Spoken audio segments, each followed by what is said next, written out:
Hello दोस्तों, कैसे हैं आप सब। मैं हूं प्रणव और आप देख रहे हैं हमारा चैनल स्टडी 16 और हम लोग देख रहे हैं यूपीएपीओ की जीके टेस्ट सीरीज और इसका यह पार्ट सेकंड है। तो पार्ट फर्स्ट नहीं देखा आपने तो प्लेलिस्ट है जीके फॉर यूपीएपीओ, तो उसमें आप जाकर देख सकते हैं। तो और दोस्तों आप वीडियो को लाइक करिए और चैनल को सब्सक्राइब करिए। तो फर्स्ट क्वेश्चन है, what is the literacy rate and sex ratio of India according to 2021 census, यानी 2011 की जनगणना के अनुसार भारत की साक्षरता दर कितनी है और लिंगानुपात कितना है। तो देखिए 2011 में जो सेंसस यानी जनगणना हुई थी उसके बाद 2021 में होनी थी, और जो अभी जो सेंसस है या जनगणना है हो नहीं पाई है, इसलिए इससे क्वेश्चन आपके यूपीएपीओ एग्जाम में आ सकते हैं। इसलिए काफ़ी इंपॉर्टेंट है। और जो अभी और एग्जाम हो रहे हैं, चाहे वो यूपीएसआई हो या और भी एग्जाम हो रहे हैं, तो उनमें ये क्वेश्चन काफ़ी पूछे जा रहे हैं जनगणना से रिलेटेड, तो आपके एग्जाम में भी आ सकते हैं। तो आपको याद रखना है जो साक्षरता दर है भारत की वो है 74% 2011 की जनगणना के अनुसार, और सेक्स रेशियो यानी लिंगानुपात यानी 1000 पुरुष पर 940 महिला हैं, और 100 में से 74% जो पॉपुलेशन है वो साक्षर है भारत में। आपसे यूपीएपीओ में ये भी क्वेश्चन बन सकता है कि पुरुष साक्षरता दर कितनी है और महिला साक्षरता दर कितनी है। तो आपको देखिए सेंसस और पॉपुलेशन यानी जनसंख्या से रिलेटेड आंकड़े थोड़े बहुत आपको पढ़ने पड़ेंगे यूपीएपीओ में और जनगणना से रिलेटेड। नेक्स्ट है, what is the highest peak of Africa continent, Africa महाद्वीप की सबसे ऊंची चोटी कौन सी है। तो आपसे ये क्वेश्चन बन सकता है, काफ़ी इंपॉर्टेंट क्वेश्चन है। So the highest peak of Africa continent is mount Kilimanjaro. Mount Kilimanjaro है जो यह अफ्रीका महाद्वीप की सबसे ऊंची चोटी है। तो अफ्रीका एक महाद्वीप है और इसे अंध महाद्वीप और काला महाद्वीप भी कहते हैं। यह अफ्रीका एक इकलौता महाद्वीप है जहाँ से tropic of cancer, tropic of Capricorn और इक्वेटर पासेस होता है। यह क्वेश्चन भी बन चुका है, इसलिए आपके एपीओ एग्जाम के पॉइंट ऑफ व्यू से काफ़ी इंपॉर्टेंट है। तो जो माउंट किलिमंजारो है अफ्रीका की सबसे ऊंची चोटी है। जैसे एशिया की अपनी माउंट एवरेस्ट है, इसी प्रकार अफ्रीका की है माउंट किलिमंजारो। माउंट एवरेस्ट से रिलेटेड एक फैक्ट है कि अभी इसकी हाइट बढ़ गई है। पहले 8848 मीटर था, अब इसकी 8848.86 मीटर अब ये न्यू हाइट हो गई है, जो कि अभी कोरोना के टाइम में इसकी ऊंचाई नापी गई थी। यूरोप की अगर आपसे जो हाईएस्ट पीक पूछें तो माउंट एलब्रस है। नॉर्थ अमेरिका की माउंट मैकनले है, जिसे देनाली भी कहा जाता है वहाँ की लैंग्वेज में। और साउथ अमेरिका की अगर हाईएस्ट पीक आ जाए तो माउंट एंकागुआ है। ये हाईएस्ट पीक आपको कंटिनेंट के थोड़ा बहुत पता होना चाहिए। वो अंटार्कटिका की कौन सी है, बेंसन मैसेफ है, यह अंटार्कटिका की हाईएस्ट पीक है। ऑस्ट्रेलिया की है माउंट कोसिसकुचको। जो माउंट कोसिसकुचको है यह ऑस्ट्रेलिया की सबसे ऊंची चोटी है। ऑस्ट्रेलिया सबसे छोटा महाद्वीप है। नेक्स्ट है OIC and GCC and OPEC headquarters countries name. तो मतलब जो OIC है, GCC है और ओपेक है, ये तीनों संगठन हैं, समूह हैं, जो भी आप समझें, ये काफ़ी न्यूज़ में हैं। जो न्यूज़ में रहते हैं जनरली उन्हीं से क्वेश्चन बनता है। यूपीएपीओ के पॉइंट ऑफ व्यू से यह क्वेश्चन काफ़ी इंपॉर्टेंट है, आपसे पूछा जा सकता है। पहले क्वेश्चन ऐसे बनते थे कि OIC का फुल फॉर्म क्या है, GCC का फुल फॉर्म क्या है, ओपेक के फुल फॉर्म क्या है। अब लेकिन कॉम्पिटिशन टफ है तो इसमें कंट्रीज भी पूछ सकते हैं कि OIC का हेडक्वार्टर कहाँ है, या OIC में कितने कंट्रीज हैं, GCC में कितने कंट्रीज हैं, या ओपेक में कितने कंट्रीज हैं। तो OIC का फुल फॉर्म है organisation of Islamic countries, GCC का है गल्फ कोऑपरेशन काउंसिल, और ओपेक का है organisation of petroleum exporting countries. तो OIC का जो हेडक्वार्टर है जेद्दा में है। GCC यानी गल्फ कोऑपरेशन काउंसिल, जिसे आप खाड़ी देश समझते हैं, वो खाड़ी देश इसी GCC में आते हैं, उसका जो हेडक्वार्टर रियाद में है। और ओपेक जो एक्सपोर्ट करते हैं, पेट्रोल जो निर्यात करते हैं, उन देशों का एक संगठन है, तो उसका हेडक्वार्टर वियना में है, जो ऑस्ट्रिया में है, और काफ़ी पूछा जाता है।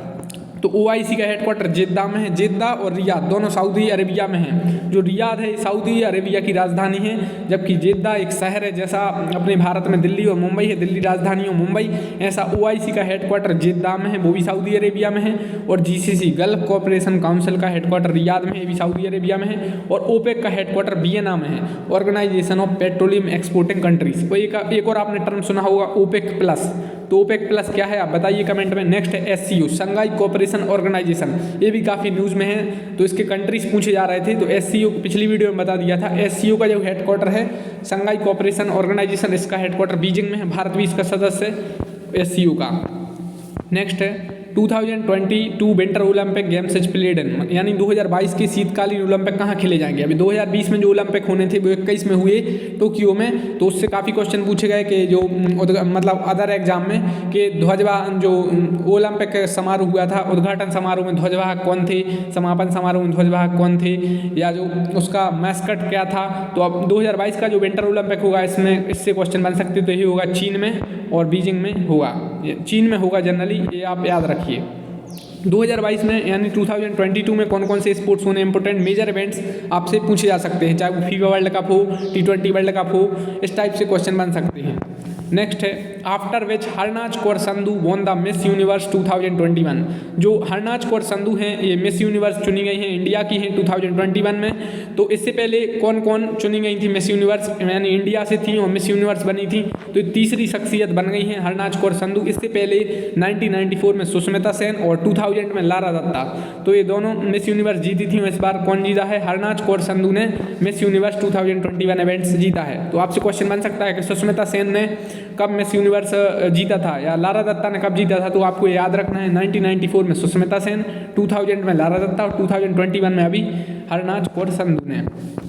नेक्स्ट है agriculture act of 2020 book is written by. Agriculture act of 2020 book किसने लिखी, तो ये लिखी थी A.K. राजन ने। तो एग्रीकल्चर एक्ट अभी काफ़ी न्यूज़ में थे और MSP वगैरह ये सब क्वेश्चन से बन सकते हैं।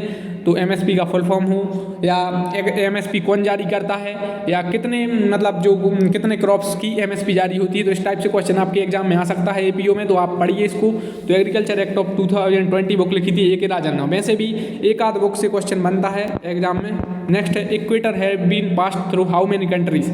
इक्वेटर यानी भूमध्य रेखा, भूमध्य रेखा है जो ये कितने देशों से पास होती है, तो जनरली 13 कंट्रीज से पास होती है। आपको मैप देखना पड़ेगा, इसको रटना नहीं पड़ेगा। आपसे ऐसा नहीं पूछेंगे कितने कंट्रीज से इक्वेटर पास होता है, आपसे पूछेंगे कौन सा इनमें से देश है जिसमें से इक्वेटर पास नहीं होता है। 4 ऑप्शन देंगे और 3 में पास होता होगा, 1 में नहीं। तो एक होता है ट्रॉपिक ऑफ कैंसर यानी जिसे कर्क रेखा कहते हैं, एक होता है इक्वेटर जिसे भूमध्य रेखा कहते हैं, इसे 0 डिग्री भी बोलते हैं, और एक होता है ट्रॉपिक ऑफ कैप्रिकॉर्न यानी मकर रेखा।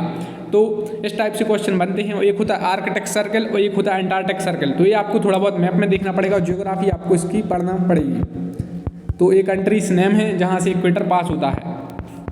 नेक्स्ट है डू और die and my experiment with truth, Harijan, young India, Indian opinion is related to which personality. यानी डू और डाई करो या मरो, माई एक्सपेरिमेंट विथ ट्रुथ यानी सत्य के साथ मेरे प्रयोग, हरिजन, यंग इंडिया, इंडियन ओपिनियन ये किस पर्सनैलिटी या व्यक्तित्व से रिलेटेड हैं। तो डू और डाई किसने दिया था करो या मरो का नारा, महात्मा गांधी ने। कब दिया था, 1942 में क्विट इंडिया मूवमेंट में, जब भारत छोड़ो आंदोलन हुआ था। तो यह क्वेश्चन बनता है सत्य के साथ मेरे प्रयोग, यह उनकी आत्मकथा भी है। हरिजन और यंग इंडिया से उनका संबंध है। इंडियन ओपिनियन भी उन्होंने लिखा था न्यूज़पेपर, ये शायद उन्होंने अफ्रीका में लिखा था शायद। इसके अलावा is related to which personality, तो ये सब संबंधित है महात्मा गांधी से। तो यह क्वेश्चन बनता है। महात्मा गांधी अभी काफ़ी न्यूज़ में है। और दांडी मार्च जो यात्रा हुई थी कितने तारीख से कितने तारीख तक हुई थी और कब हुई थी, आप यह कमेंट बॉक्स में बताएंगे। नेक्स्ट है national legal service day celebrated on. तो देखिए जो इंपॉर्टेंट पर्सनैलिटी हैं B.R. अम्बेडकर हैं, महात्मा गांधी हैं और ये जो रविंद्रनाथ टैगोर हैं न्यूज़ में थे। तो ये सब आप इनके बारे में थोड़ी सी डिटेल नॉलेज रखिए, इनकी बुक्स पूछी जा सकती है और इनसे और भी क्वेश्चन बन सकते हैं। नेक्स्ट है national legal service day celebrated on. तो नेशनल लीगल सर्विस डे कब मनाया जाता है, ये मनाया जाता है 9 नवंबर को, यानी 9 नवंबर को नेशनल लीगल सर्विस डे मनाया जाता है। तो इस टाइप से डेज वाला एक आध क्वेश्चन आपसे बन सकता है। नेक्स्ट है after which year India got non permanent seat in United nation security council for 2 years.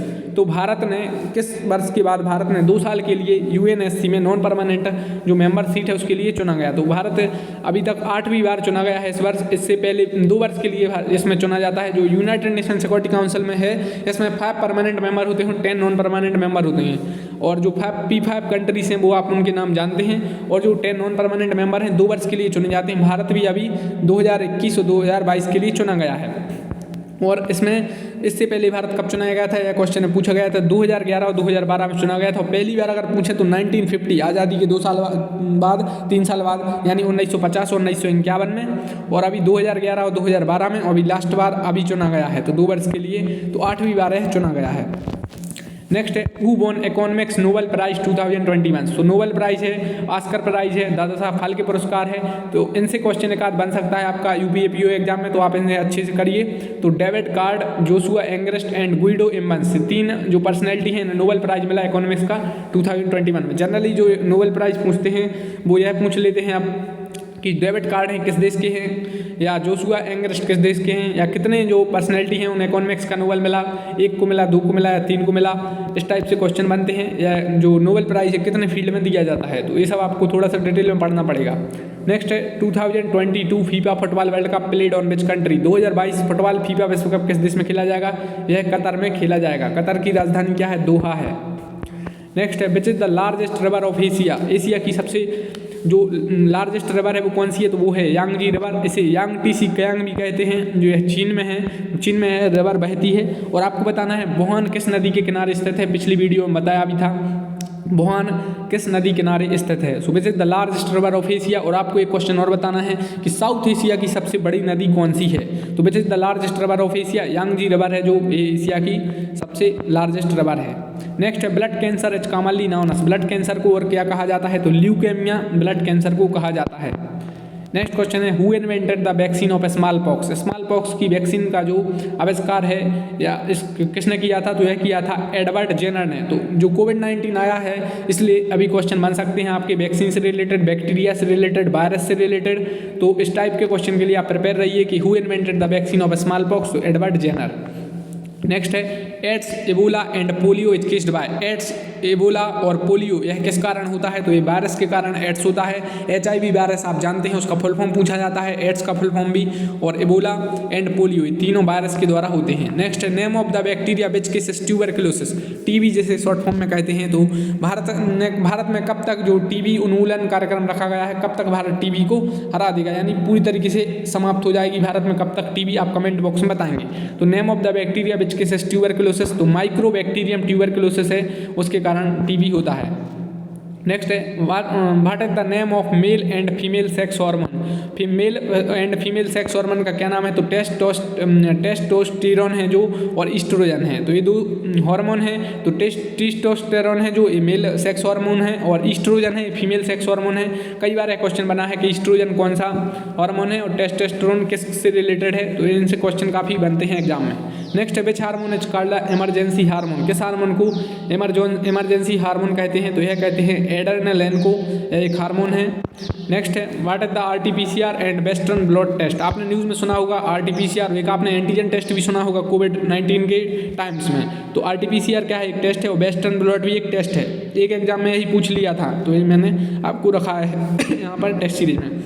तो RT-PCR टेस्ट है, ये कोविड-19 से रिलेटेड है, इसका फुल फॉर्म पूछा जाता है। तो rapid transcription polymerase chain reaction है जनरली, ये आप देख लीजिए कहीं भी। तो RT-PCR कोविड-19 टेस्ट से रिलेटेड है, और वेस्टर्न ब्लड टेस्ट है HIV वायरस से रिलेटेड ये टेस्ट है। कोविड-19 का फुल फॉर्म आप कमेंट बॉक्स में बताइए। और दोस्तों आप वीडियो को लाइक कर लीजिए, चैनल को आप सब्सक्राइब करिए, और बेल आइकन भी प्रेस कर दीजिए ताकि आपके पास नेक्स्ट वीडियो आ जाए, और प्लेलिस्ट में जाकर आप वीडियो देख सकते हैं। नेक्स्ट है what is the full form of SARS। SARS का फुल फॉर्म क्या है, तो ये काफ़ी न्यूज़ में था। सार्स का फुल फॉर्म है सेवर एक्यूट रेस्पिरेटरी सिंड्रोम। जो सेवर एक्यूट रेस्पिरेटरी सिंड्रोम है, ये सार्स का फुल फॉर्म है। नेक्स्ट है what are kharif crop. So kharif crop और रबी क्रॉप ये आपको पता होना चाहिए। जो खरीफ क्रॉप होते हैं जैसे राइस है, सोयाबीन है, मेज यानी मक्का है, कॉटन है, और कॉटन को कपास कहते हैं, ग्राउंडनट मूंगफली है, ये सब खरीफ क्रॉप्स हैं। खरीफ क्रॉप्स कौन कौन से हैं और रबी क्रॉप कौन कौन से हैं आपको पता होना चाहिए। खरीफ क्रॉप्स जनरली जून जुलाई में ये बोए जाते हैं, और अक्टूबर और सितंबर अक्टूबर के आसपास ये मतलब इनकी आ जाते हैं। और जबकि जो रबी क्रॉप्स होते हैं, रबी क्रॉप्स में जैसे गेहूँ है और चना है, और जो बटर है यानी मटर बोलते हैं, ये सब आपके मटर है, ये सब आपके आते हैं रबी क्रॉप्स में। तो रबी क्रॉप्स होते हैं जो ये जनरली आपके अप्रैल में इनकी कटाई हो जाती है, और ये बोए कब जाते हैं, अक्टूबर नवंबर के टाइम पर। तो आपको खरीफ क्रॉप्स और रबी क्रॉप्स के बारे में पता होना चाहिए। खरीफ क्रॉप कौन कौन से हैं, जैसे राइस है, सोयाबीन है, मेज है, कॉटन है, ग्राउंडनट है, खरीफ क्रॉप्स हैं। और रबी क्रॉप्स में जैसे आपके गेहूँ हैं और चना है, सरसों हैं, ये सब आपके रबी क्रॉप्स हैं। नेक्स्ट है Lucknow pact formation of Muslim league. Partition of Bengal, Rabindranath Tagore won Nobel prize and Gandhi ji return to India. So which event occur first, पहले कौन सा इवेंट हुआ, लखनऊ पैक्ट हुआ या फॉर्मेशन ऑफ मुस्लिम लीग हुआ या बंगाल का विभाजन हुआ या रविंद्रनाथ टैगोर ने नोबेल जीता या गांधी जी भारत वापस आए अफ्रीका से। तो पहले क्या हुआ, तो विच इवेंट ऑकर फर्स्ट, तो थोड़ा सा देख लेते हैं। लखनऊ पैक्ट कब हुआ, 1916 में, और फॉर्मेशन ऑफ मुस्लिम लीग कब हुई, 1906-7 के आसपास। थोड़ा सा आइडिया बस आपको रखना है, ज़्यादा नहीं। पार्टीशन ऑफ बंगाल 1905, रविंद्रनाथ टैगोर ने 1913 के आसपास जीता और गांधी जी भारत कब आए, 1915। तो इसमें पूछा है विच इवेंट ऑकर फर्स्ट, सबसे पहले क्या हुआ, तो सबसे पहले क्या हुआ, पार्टीशन ऑफ बंगाल हुआ 1905 में। तो ये इसका राइट आंसर है। तो आपको थोड़ा अगर आप अंदाजा भी रखते हैं तो भी आप इसको क्वेश्चन को सॉल्व कर सकते थे। तो Lucknow pact 1916, formation of Muslim league 1906, partition of Bengal 1905, Rabindranath Tagore Nobel prize 1913 Gitanjali के लिए, और गांधी जी भारत कब आए, 1915। तो ये जमाने के लिए आपके लिए, अरेंज करने के लिए आपके लिए एग्जाम में आ सकता है। तो हिस्ट्री को आप थोड़ा सा डिटेल में भी पढ़ सकते हैं। नेक्स्ट है Helmand river is related to which country, Helmand नदी किस देश से संबंधित है। हेलमंड जो नदी है अफगानिस्तान से संबंधित है, और जो अफगानिस्तान काफ़ी न्यूज़ में था तालिबान शासन के कारण, और जो वहाँ पर एक बांध है वो भी काफ़ी पूछा जा रहा है, और ऑपरेशन देवी शक्ति भी चलाया था भारत ने अफगानिस्तान से रिलेटेड। और अफगानिस्तान से जो रेड क्लिफ और एक डूरंड रेखा पूछी जाती है। और एक और क्वेश्चन अफगानिस्तान से बनता है कि अफगानिस्तान कितने कंट्रीज़ के साथ बॉर्डर शेयर करता है। तो ये काफ़ी क्वेश्चन अभी पूछे जा रहे हैं अफगानिस्तान से रिलेटेड, तो आप थोड़ा सा पढ़िए। इंडिया के जो नेबरिंग कंट्रीज़ हैं वो आपको पढ़ना पड़ेगा, यूपीएपीओ अगर आप दे रहे हैं तो। WTO और WTO head country name, WTO के जो हेड हैं, WHO के हेड हैं, ये किस देश के हैं। WTO की जो हेड है वो पहली अफ्रीकी महिला बनी हैं, वो नाइजीरिया की हैं, और WHO के जो हेड हैं वो इथोपिया के हैं। WTO WHO ये काफ़ी न्यूज़ में थी, इसलिए इनसे क्वेश्चन बन सकता है आपके एग्जाम में। नेक्स्ट है which Mughal emperor is patronage for painting and Salim is his name and fourth Mughal emperor and his tomb in Lahore. मतलब कौन सा मुगल एम्परर है या मुगल बादशाह है जिसने जो पेंटिंग यानी चित्र का जो भी आप चित्रकला समझें तो उसके लिए संरक्षण दिया, सलीम उसका नाम है, फोर्थ मुगल एम्परर है। तो अगर आपको पता है फोर्थ मुगल एम्परर है तो आप आइडिया कर सकते हैं, और उसका मकबरा लाहौर में। तो ये सलीम यानी जहांगीर, आपने सही समझा। तो सबसे पहले बाबर के बाद हुमायूं, फिर अकबर, फिर जहांगीर, फिर शाहजहां और देन औरंगजेब। तो इस टाइप से आप कर सकते थे। तो जहांगीर इसका राइट आंसर है। नेक्स्ट है अरेंज द वायसराय, आपको वायसराय जमाने हैं। पहले नंबर पर है लॉर्ड कर्जन, फिर डफरिन, फिर चेम्सफोर्ड और लॉर्ड बेवल। तो कौन इसमें से कब आया, थोड़ा बहुत आइडिया अगर आपको होगा तो आप जमा सकते हैं। जैसे कर्जन कब था, बंगाल विभाजन में। डफरिन 1885, और जो डफरिन के बाद चेम्सफोर्ड, आपने मॉन्टेग्यू चेम्सफोर्ड रिफॉर्म सुना होगा 1919 के आसपास, और एक मॉडल रिफॉर्म भी आया था, उनसे भी क्वेश्चन बन जाता है। और बेवल, आपने बेवल प्लान भी सुना होगा, क्वेश्चन भी बनता है कि बेवल प्लान कब आया, तो 1945 के आसपास। तो डफरिन पहले आए, फिर कर्जन, चेम्सफोर्ड और फिर बेवल। तो ये क्वेश्चन बनता है।